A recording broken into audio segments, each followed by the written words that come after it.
نبی صلی اللہ علیہ وسلم آپ سے پہلے بھی ہم نے بہت سے رسولوں کو بہت ساری قوموں میں بھیجا ہے، مگر شیاطین وہ پہلا انسان، یاد رکھیے، وہ پہلا شیطان ابلیس جو جنوں میں سے ہے، جس نے آدم علیہ السلام کو سجدہ کرنے سے انکار کیا، وہ آج بھی زندہ ہے۔ رات گئے سمندر پر اپنا تخت بچھا کر ساری دنیا سے اپنی ذریت کو، اپنی اولاد کو طلب کرتا ہے اور پوچھتا ہے، برے شیطانوں، اچھے بھی ہیں ان میں، برے بھی ہیں، تم نے آج کیا کیا کارنامے انجام دیے؟ ایک ایک کی رپورٹ لیتا ہے۔ میں نے ایک کو شراب پلا دیا، نے تو اچھا کام نہیں، میں ایک نماز پڑھا تھا، میں نے اس کو نماز سے بھٹکا دیا، یہ کوئی خاص نہیں، میں نے جوا کھیلا۔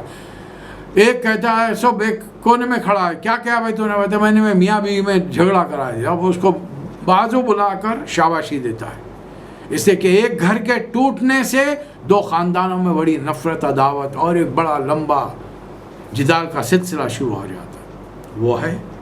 اور یہ صرف وسوسے ڈال کر ہم کو برائیوں پر آمادہ کر سکتا ہے۔ انسان کو زندہ کرنا ہمارے لیے ایسا ہے جیسا مردہ زمین میں ہم نے بارش برسائی اور پھر جھاڑ جھنکر اور مردہ کیڑے مکوڑے اٹھ کے بیٹھ گئے۔ یہ اس میں بڑی نشانی ہے۔ صحرا والوں کے لیے تقریباً مثالیں صحرا والوں کے لیے ہیں۔ تمہارے مویشیوں میں ایک بڑا سبق ہے۔ دنیا کے سائنس نے اتنی ترقی کر لی، مجھے بتائیے کوئی ایسی مشین ہے جس میں ایک طرف انٹرنس ہو جہاں سے کوئی چیز ڈالی جائے اور اس کے پیچھے کی طرف 3 پائپ نکلے ہوئے ہوں، ایک میں سے ان چیزوں کو ڈالنے کے بعد میں ایک پائپ میں سے خون نکلے، ایک میں سے یورین نکلے، ایک میں سے ملک نکلے؟ کوئی ایسی مشین بنا سکتا ہے انسان؟ مشین تو بے جان ہوگی نا، الیکٹرک وغیرہ سے، یا پھر میکسیمم اگر ہوگا تو الیکٹرانک سے چلے گی، سولار سسٹم سے چلے گی۔ اللہ نے جیتے جاگتے ایسے جانوروں کو بنایا ہے، کھلاتے کیا ہیں ہم ان کو؟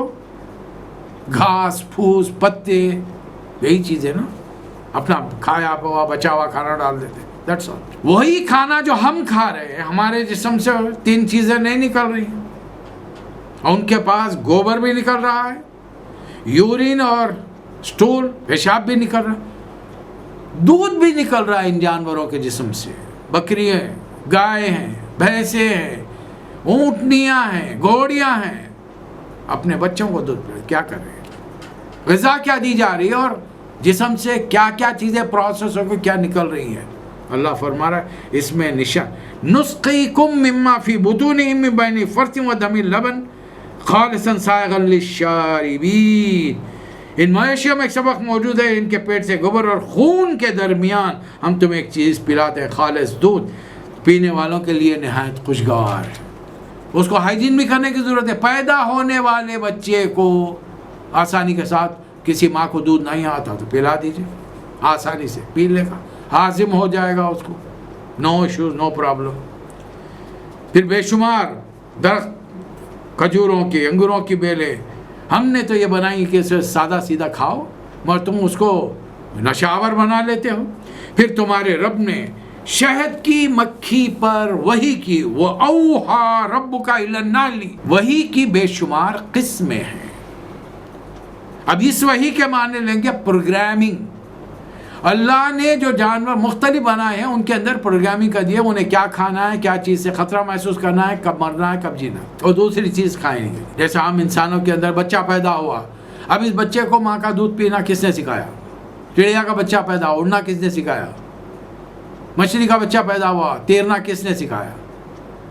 اب اسی طریقے سے کیا وجہ ہے کہ شہد کی مکھی صرف باغوں میں جاتی ہے اور پھولوں کو چنتی ہے، ان کا رس چوستی ہے، پیٹ بھر جائے آتی ہے ایک جگہ اس کو نکال دیتی ہے۔ حالانکہ اگر معلوم ہو جائے کہ کسی کیڑے مکوڑے کے پیٹ کی چیز ہم کھا رہے ہیں تو شاید ہمیں خے آئے، ہم نکال دیں، لیکن شہد کا معاملہ آپ نے دیکھا کیا مزہ لے لے کر چاٹ چاٹ کر کھاتے ہیں، بریڈ کے اوپر اس کو لگا لگا کر کس طریقے سے کھایا جاتا ہے، اندازہ لگائیے۔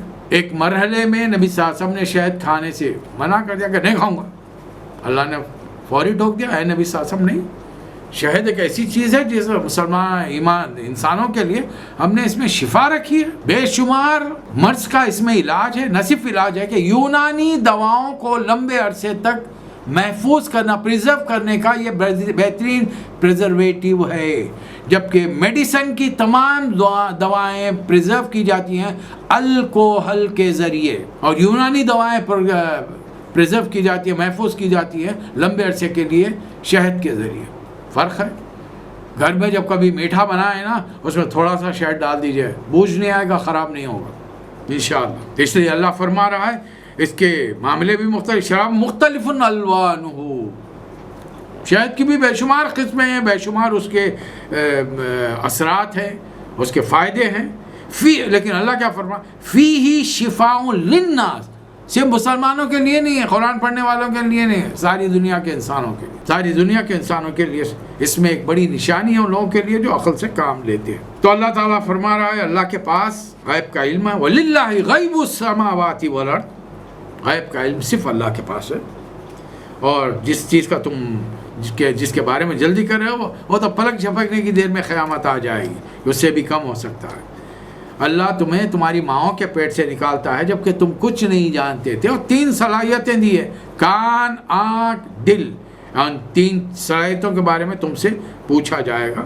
یہ آسمان کے اڑتے ہوئے پرندوں کو نہیں دیکھتے، فضا میں، ہوا میں، سوائے اللہ کے انہیں کون تھامتا ہے. قیامت کے دن اے نبی صلی اللہ علیہ وسلم، ہم ہر امت میں سے ایک گواہ کھڑا کریں گے، اور پھر کافروں کو کوئی حجت کرنے کا موقع نہیں ملے گا. اور آگے چل کر اللہ فرما رہا ہے قیامت کے دن ہم ہر امت میں سے ایک گواہ کھڑا کریں گے، اور ان کے مقابلے میں وہ نبی اپنی قوم پر گواہی دے گا، اور اس کے جو باقیات بچ گئے ہیں رسول اللہ صلی اللہ علیہ وسلم کے زمانے میں ان پر اے نبی صلی اللہ علیہ وسلم وہ جئنا بکا شہیدن ہؤلاء، اور ان کے نبیوں کے جو امتی باقی رہ گئے آپ کے دور میں ان پر بھی ہم آپ کو گواہ بنا کر کھڑے رہیں.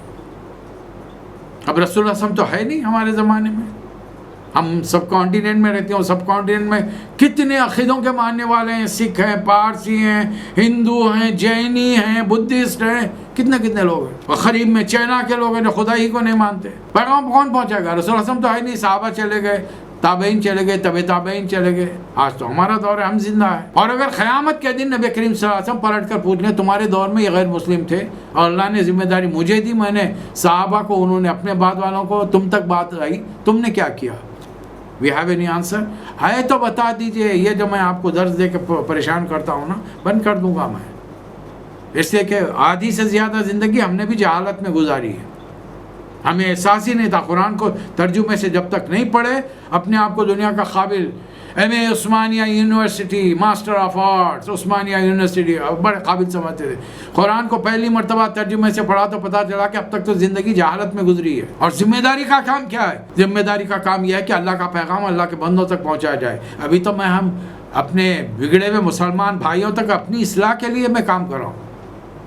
لیکن آپ میں سے کتنے قابل لوگ ہوں گے جو بہت ساری غیر اردو اور عربی زبان کے ماہر ہوں گے. کیا قرآن کے ترجموں کو پہنچانا آپ لوگوں کی ذمہ داری نہیں ہے؟ سوچ. اب آتی ہے آیت نمبر 90 اور یہ آیت میں نے شروع میں تلاوت کی تھی. حضرت حسن رضی اللہ تعالی عنہ نے، جنہیں حضرت علی کے بعد میں عرب کی سرزمین کوفہ والوں نے اور مدینے والوں نے اپنا خلیفہ چن لیا تھا، دیکھا کہ صورتحال قوم کی، امت کی بگڑتی جا رہی ہے، تو مزید بگاڑ کو روکنے کے لیے حضرت معاویہ رضی اللہ تعالی عنہ کو کوفہ طلب کیا. جامع مسجد میں ممبر نبوی پر بٹھایا جمعہ کے خطبے کے لیے، اور کھڑے رہ گئے، کھڑے رہ کر تقریر کی، اور سارے مسلمانوں کے سامنے اعلان کیا اگر یہ حق معاویہ کا تھا تو میں ان کا حق انہیں لوٹا رہا ہوں، خلافت، اور میں چھوڑ رہا ہوں خلافت. اور اگر یہ حق میرا تھا تو بھی میں راضی خوشی اپنا حق حضرت معاویہ کو دے رہا ہوں. اب اس کے بعد میں خاندان بنو امیہ سے دوسروں کی دشمنی تو سمجھ میں آتی ہے کہ ان کی اپنی کچھ پالیسی، پلاننگ، پروگرامنگ ہے. اہل سنت الجماعت کو کیا ہو گیا ہے؟ ہم نے بات کا بتنگڑ بنا دیا. حالانکہ جو چیز جہاں ہے اسی کو اسی جگہ پہ رہنا چاہیے، اور اس سلسلے کو کھینچ تان کر 1400 سالوں سے دنیا کے اندر ہنگامہ مچا کے رکھے ہیں. حضرت معاویہ کے دور میں ہوتا یہ تھا کہ دیکھیے اپنے آقا کو خوش رکھنے کے لیے آدمی بہت کچھ کر دیتا ہے، شاہ سے بڑھ کے شاہ کے وفادار ہو جاتے ہیں۔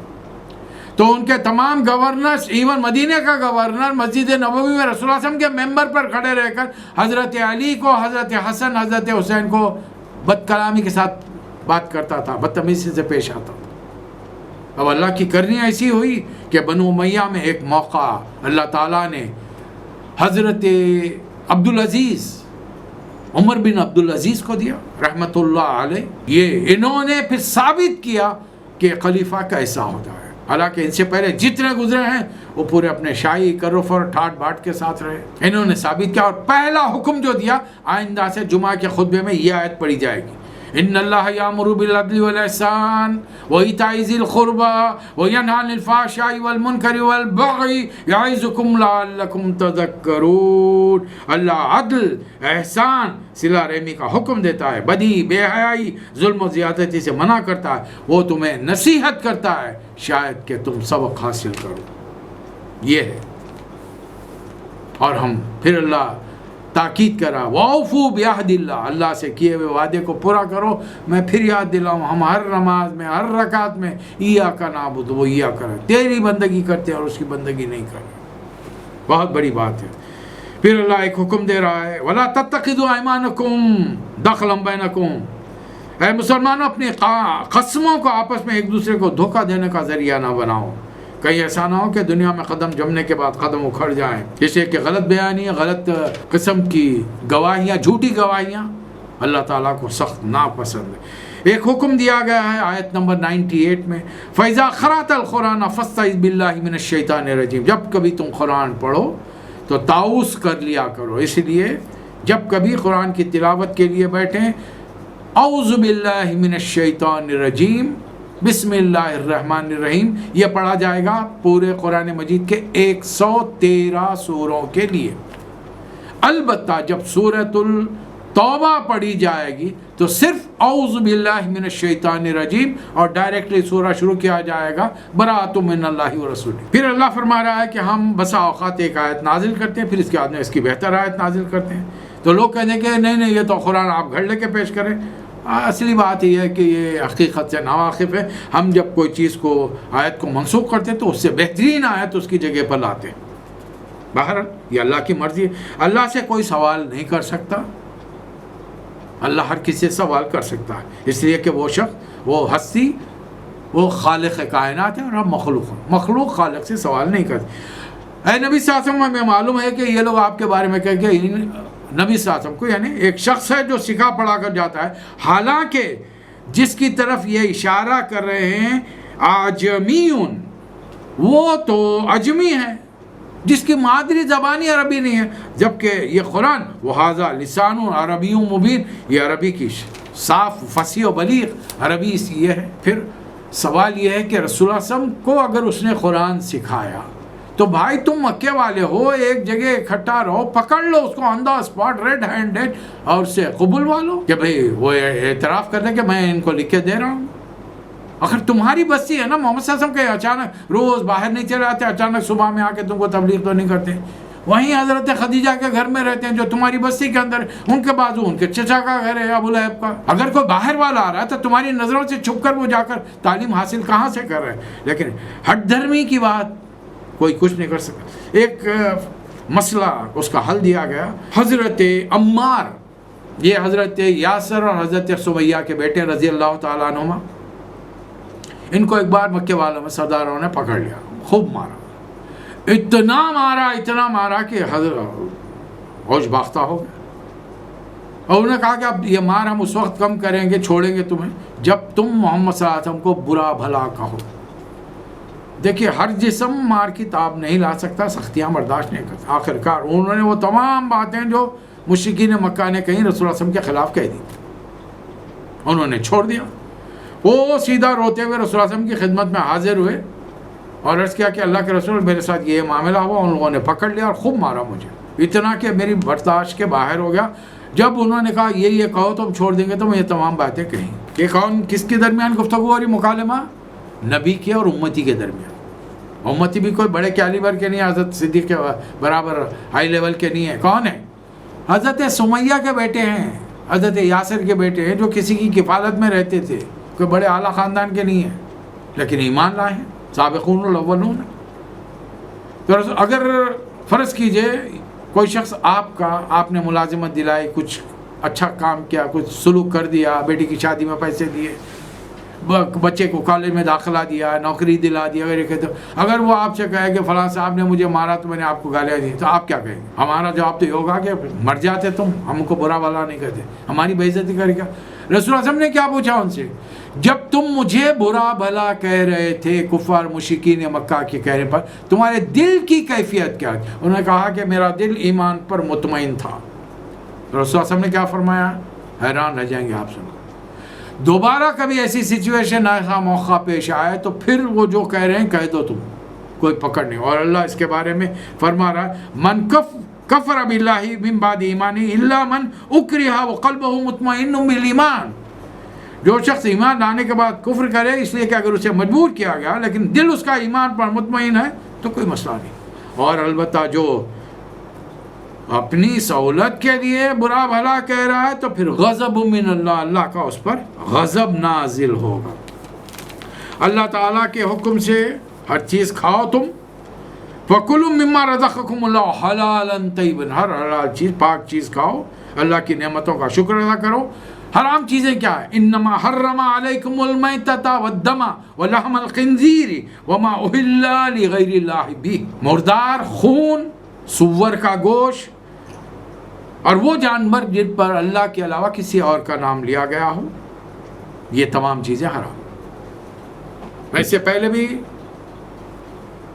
آپ کے سامنے شاید ذکر کر چکا ہوں، پاکستان کے مفتی اعظم رہے، دیوبند کے بہت بڑے عالم ہیں، 8 جلدوں میں تفسیر قرآن معرف القرآن لکھی ہے حضرت مفتی شفیع رحمۃ اللہ علیہ، سورہ بقرہ کی ایک آیت کی تشریح میں جو اسی سے ملتی جلتی ہے، انہوں نے صاف لکھا ہے کہ وہ جانور جو آستانوں پر بزرگوں کی قبروں پر لے جا کر ذبح کیے جاتے ہیں، ذبح کرنے والا بے شک کہہ رہا ہے کہ اللہ اکبر، لیکن یہ کام کرنی، ایسی نیت باندھنا اور ایسا عمل کرنا، ذبح کرنا، یہ سارا حرام ہے۔ اس لیے کہ نیت یہ ہے کہ یہ کام میرا اللہ نے نہیں بنایا، فلاں بزرگ نے بنایا، اس لیے صاف صاف۔ پھر اللہ فرما رہا ہے یہاں پر علی الذین ھادوا حرمنا ما خصصنا علیہم، یہودیوں پر کچھ چیزیں ہم نے حرام کی تھی، کچھ چیزوں کو حضرت یعقوب علیہ السلام نے اپنے اوپر کسی خاص وجہ سے حرام کر دیا، منع کر لیا تھا تو رک گئے تھے وہ، تو اللہ فرما رہا ہے کہ پھر ہم نے بھی اسے برقرار رکھا، اس لیے کہ ان چیزوں کو یہ بڑے مانتے ہیں، اور یہ ہمارا ان پر ظلم نہیں تھا بلکہ انہوں نے اپنے آپ پر ظلم کیا تھا۔ اب آ رہی ہے اب یہاں پر بات حرام و حلال کے ضمن میں ہمیں یاد رکھنا چاہیے، قرآن اور نبی کریم صلی اللہ علیہ وسلم بھی کچھ چیزوں کو منع فرمائیں گے تو ان کو اس کا احساس ہونا چاہیے، اور کچھ فقہی اعتبار سے کچھ چیزیں یہ احتیاط کے لیے ہے، فقہ کا معاملہ کچھ اور ہے۔ امام ابو حنیفہ کے پاس ایک صاحب آئے، انہوں نے پوچھا کہ کتنی گندگی لگ جائے تو کپڑے کو دھونا چاہیے، تو فرمایا کہ ایک سکہ، ایک چھوٹی سی جو کوائن ہوتی ہے اتنا لگ جائے تو دھو لینا چاہیے۔ اب کوئی بات چیت چل رہی تھی، کوئی چیز آ رہی تھی، کیا ہوا، امام صاحب کے دامن پر، جبے پر تھوڑا سا، اتنا سا سکے کا بھی پاؤ حصہ ذرا لگ گیا، اور ہی پانی منگایا، دھو لیا۔ تو صاحب نے حیرانی سے سوال کیا، حضرت مجھے تو بتایا کہ ایک سکہ برابر اگر گندگی لگی ہو تو دھونا چاہیے، آپ نے تو اتنی سی گندگی کو دھویا۔ تو فرمایا کہ تم کو جو بات بتائی وہ فتویٰ تھی، اور میں نے جو عمل کیا ہے وہ تقویٰ ہے کہ مومن چونکہ وہ کسی وقت بھی بلاوا آ سکتا ہے، حی علی الصلاۃ حی علی الفلاح، اللہ کی عبادت کے لیے جائے گا، ذری سی گندگی کو بھی برداشت نہیں کرتا۔ تو کچھ چیزیں ہوتی ہیں جن کے بارے میں احتیاط برتنی چاہیے۔ البتہ جن لوگوں نے جہالت کی بنیاد پر بلا عمل کیا ہے، ان کے آج بھی غلطی سے کوئی چیز ہو جائے تو بہرحال رہی بات، حضرت ابراہیم علیہ السلام اپنی ذات میں ایک امت، پوری امت تھے، اللہ کے فرمانبردار، وہ مشرکوں میں سے نہیں تھے، الحمدللہ۔ بار بار قرآن مجید میں ان کا ذکر ہے کہ تو اسی لیے اے نبی صلی اللہ علیہ وسلم ثم اوحینا الیک ان اتبع ملت ابراہیم حنیفا وما کان من المشرکین، اور اسی لیے ہم نے آپ کی طرف یہ وحی بھیجی ہے کہ آپ ابراہیم کے طریقے پر چلیے علیہ الصلوۃ والسلام۔ دراصل یہ 12واں سال شروع جو ہو رہا ہے، یہ یاد رکھیے، بڑے کم عرصے میں نبی کریم صلی اللہ علیہ وسلم ہجرت فرما کر مدینے جانے والے۔ 12ویں سال کے اختتام پر پھر حج ہوگا، پھر مدینے سے لوگ آئیں گے، آپ دیکھیں گے انشاءاللہ، اور کچھ لوگ نئے ایمان لا کر حاضر ہوں گے خدمت میں۔ اب یہ جتنے مسلمان ہو رہے ہیں مدینہ واپس جائیں گے، قرآن پڑھیں گے، نمازیں 2 رکعت کی پڑھیں گے، 5 وقت کی نماز ابھی فرض نہیں ہوئی ہے، اوقات نہیں بتائے گئے، جماعت کا اہتمام نہیں ہو رہا ہے۔ جماعت اگر کر لیتے ہیں تو یہ اس کے بعد میں بیٹھ کر ایک دوسرے کو قرآن سیکھنے، سکھانے، سمجھنے، سمجھانے کے لیے ہوتا ہے، اس کے علاوہ کوئی اور چیز نہیں، تاکہ ان کو معلوم ہو۔ اور مدینے میں یہودیوں کے کان میں قرآن کی تلاوت سنائی دینی شروع ہو، انہیں احساس ہو کہ ہاں جو نبی آئے ہیں نہیں، جنہوں نے مکے میں اعلان کیا ہے نبوت کا، وہ کیا تعلیمات لے کر آئے، کیا شاندار چیزیں ہیں۔ اس لیے کہ ان لوگوں نے ان کا سبت کے ہفتے کے معاملے میں انہوں نے اختلاف کیا تھا، مقدس دن ان کا، انہوں نے تجارت شروع کی، اور اللہ نے ایک علاقے کے لوگوں کو بندر بنا دیا تھا۔ ابھی بھی وہ دن کا خاص اہتمام نہیں کرتے۔ یہ ہم کو تعلیم دی جا رہی ہے، ابھی تک مسلمانوں کے لیے جمعہ مقرر نہیں کیا گیا، ہمیں تعلیم دی جائے کہ ہر قوم کا ایک مقدس دن ہے، اور اس میں جو چیزیں تعلیمات دی جائیں ان کا احترام کرو۔ آئیے آخری 4 آیتیں، آیت نمبر 125 سے 128، اور یاد رکھیے بڑی پیاری آیتیں، ہو سکے تو یاد کر لیجئے۔ اس میں اللہ تعالیٰ نے رسول اللہ صلی اللہ علیہ وسلم سے نہیں فرمایا نام لے کر یا ایھا النبی ادعو، نہیں، ڈائریکٹلی خطاب ہے، ادعو الی سبیل ربک بالحکمت والموعظۃ الحسنہ۔ اے نبی صلی اللہ علیہ وسلم، اپنے رب کے راستے کی طرف دعوت دیجیے، حکمت سے، موعظت کے ساتھ، بہترین عمدہ نصیحت کے ساتھ۔ وجادل ہم باللتی ہی احسن، اور لوگوں سے مکالمہ کریں، مناظرہ کریں، ڈائلاگ کریں، بات چیت کریں، ڈیبیٹ کریں بہترین طریقے۔ تو پھر ہم کر رہے ہیں، کیوں نہیں کر رہے؟ 99% نہیں کر رہے، اس لیے کہ ہم قرآن پڑھتے نہیں، پڑھے تو سمجھتے نہیں، سمجھے تو عمل نہیں کرتے۔ اور ہمارے جو پڑھے لکھے سمجھدار مدرسوں کے فارغ ہیں، وہ ان چیزوں کی جانب ہمیں دعوت نہیں دیتے۔ اب اللہ صاف فرما رہا ہے، ان ربک هو اعلم بمن ضل عن سبیلہ وهو اعلم بالمہتدین، اور تمہارا رب بہتر جانتا ہے کون راستے بھٹک گیا اور کون سیدھے راستے پر۔ اب ظاہر ہے قرآن کو چھوڑ کر، قرآن کو نادانی سے پڑھنے والا بھٹکے گا یا قرآن کو سمجھداری سے پڑھنے والا بھٹکے گا؟ بتائیے آپ۔ قرآن کو سمجھداری سے پڑھے گا، خود عمل کرے گا، بال بچوں کو عمل کرائے گا، خاندان والوں کو، بستی والوں تک بات پہنچائے گا، ملک والوں تک۔ اس کا ہدف، ٹارگیٹ، گول، نشانہ دنیا والے رہیں گے۔ ابتدا ہوگی اپنی ذات سے، انتہا ہوگی کائنات پر۔ ہم پوری کائنات کو مسلم بنانے کے لیے، کائنات میں انسانوں اور جنوں میں تو ہماری تبلیغ نہیں ہے، انسانوں تک ہماری تبلیغ ہم کر سکتے ہیں۔ پھر اللہ ہمیں حکم دے رہا ہے کہ بھائی تم لوگ عیسیٰ علیہ السلام کے امتی نہیں ہو۔ انہوں نے کچھ تعلیمات دی تھی، لیکن وہ وقتی تعلیمات تھیں، اور ان کے کچھ اخلاقی تعلیمات تھیں، ان کا مفہوم اس دور کے لوگوں کے لیے کچھ ایسا تھا، کوئی تم پر زیادتی کرے، تھپڑ مارے تو تم جواب میں دوسرا گال پیش کرو، مارو مت۔ تم محمد صلی اللہ علیہ وسلم کے امتی ہو، اگر تم پر کوئی زیادتی کرے اتنا بدلہ لو۔ کسی نے ایک تھپڑ مارا، تم بھی موقع ملے پر ایک ہی تھپڑ مارو، البتہ معاف کر دو، اللہ پر چھوڑ دو، اللہ اس کا بہترین اجر بھی دے گا اور بدلہ بھی دلا دے گا۔ اب آپ ذرا تھوڑی دیر کے لیے سوچئے، کوئی ہمیں کسی سے دشمنی ہوگی، لڑائی جھگڑا ہو گیا، اس کے 2-3 دوست سامنے تھے اور ادھر ہم سے طاقتور بھی تھا، اس نے 3-4 جھاپڑ مار دیے، ہم کیا کریں؟ خاموشی سے گھر لوٹ کر آئے۔ اب اتفاق کی بات ہے، ہم اپنے 8-10 دوستوں کے ساتھ کھڑے ہوئے ہیں، اپنے محلے میں ہیں، وہ اتفاق سے وہ بندہ ادھر سے گزر گیا۔ اب اس کو روک کر ہم کیا کریں گے آپ کے خیال میں؟ اس نے 8 مانے تھے، 8 تھپڑ، ہم 8 تھپڑ ماریں گے، یا اپنے پورے دوستوں کو کہہ کر اس کا حلیہ بگاڑ دیں گے؟ کیا کریں گے؟ اللہ فرما رہا بدلہ لے سکتے ہو اتنا ہی جتنا تم پر زیادتی ہوئی ہے، اور اگر تم معاف کر دو اللہ کے لیے، یہ بہت بڑی بات۔ وَلَئِن صَبَرْتُمْ لَهُوَ خَيْرٌ لِلصَّابِرِينَ۔ اور اے نبی صلی اللہ علیہ وسلم، آپ کی تبلیغ میں ہمیں معلوم ہے کہ مکے میں اس دور میں کیا ہو رہا ہے آپ کے ساتھ، آپ کا چچا کیا کر رہا ہے، بستی والے کیا کریں، وَاصْبِرْ، صبر کیجیے، وما صبرک الا باللہ، اور یہ آپ کا صبر خالصتاً اللہ کے لیے ہو، اور تکلیف مصیبت اس کے لیے صحیح ہے. ولا تحزن علیہم ولا تکن فی ضیق مما یمکرون، اور ان کی حرکات پر رنجیدہ نہ ہو، ان کی چال بازیوں پر تنگ دل نہ ہو. کیوں؟ وجہ کیا ہے؟ ان اللہ مع الذین اتقوا والذین هم محسنون. اللہ کے راستے میں جو لوگ تکالیف برداشت کرتے ہیں، مصیبتیں برداشت کرتے ہیں، جسمانی، روحانی، قلبی، سماجی، مالی، ہر طریقے کی تکلیفوں کو انگیز کرتے ہیں، اللہ ان کے ساتھ ہے. آخری جب آیت پڑھیں تو دعا کیجئے اللہم وجعلنا منہم، یا ایک طریقہ اور ہے اللہم وجعلنا من المتقین، اللہم وجعلنا من المحسنین.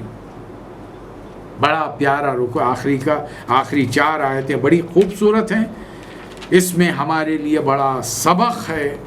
اس کو یاد کر کے اپنی ذمہ داری کا ہم احساس کریں، اپنے آنے والی نسلوں کو اس بات کے لیے ذہنی طور پہ تیار کریں. بیٹا، عورت ہو یا مرد، صرف مسلمان بننا ہماری ذمہ داری نہیں ہے. بحیثیت رسول اللہ صلی اللہ علیہ وسلم کے امتی کے مسلمان بن کر دنیا کو اللہ کا فرما بردار بنانا، دنیا کے نظام کو اس نظام کے تحت تابع لانا جو محمد صلی اللہ علیہ وسلم لے کر آئے ہیں قرآن کی روشنی میں، یہ ہماری ذمہ داری بنتی ہے.